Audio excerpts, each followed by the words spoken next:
Every year, there were debts to be paid. Many citizens owed the king money, and today was the day he required payment. The king called in his first servant, a servant who owed him 10,000 bags of gold. "You owe me a great sum of money," the king said, "and today I demand that you pay every last coin." The servant had indeed borrowed a great deal of money from the king, but he knew it was impossible to repay what he owed.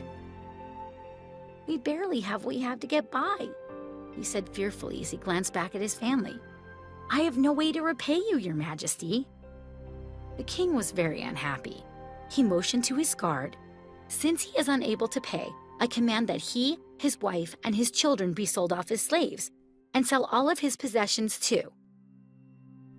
With that, the servant fell to his knees and begged the king, "Please be patient with me, and I will find some way to pay you back."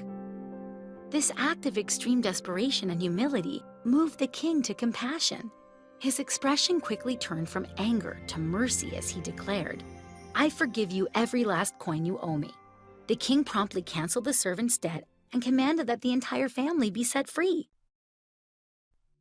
In light of this great act of mercy, you would think that this servant would himself deal mercifully with others. However, when he remembered that his fellow servant owed him a very small amount of money, he showed no pity at all. Instead, the shameless servant hunted down the man in order to force him to pay his debt. When he saw his fellow servant, he grabbed him by the throat, saying, "Pay me back the money you owe me." The servant dropped to his knees and begged him, "Please be patient with me and I will find some way to pay you back." But the ungrateful servant refused to show mercy and had the man thrown into prison until he could come up with the money he owed. When the other servants saw how he treated the man, they were outraged and took the matter to the king himself.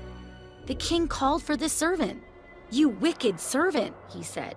"I canceled all the debt of yours because you begged me to. Shouldn't you have done the same for your fellow servant?" With that, the king commanded that he be thrown into jail and tortured until he could pay off every last penny.